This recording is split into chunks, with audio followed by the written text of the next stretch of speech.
Salamat po sa lahat ng biyaya. Maliit man po o malaki, nagpapasalamat po kami. Sorry po sa lahat ng kasalanan na nagawa namin. Patawarin niyo po sana kami. Mahal ka namin, Lord. Sa lahat ng laban namin sa buhay, ikaw ang kakampi namin. Ikaw ang sandata namin. Ikaw ang buhay namin, Lord.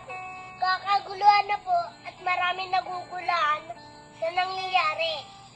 Maraming abusado at mapagmataas na ginagamit ng kanilang kapangyarihan para manipulahin ang bagay-bagay.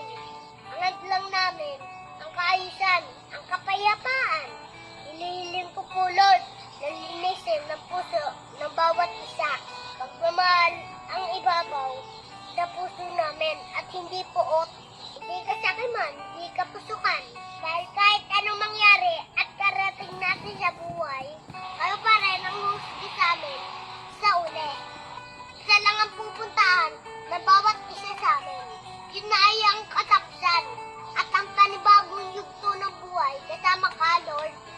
Pero pinagdadasal ko po ang kaayusan ng mundo, hindi na lang para sa aming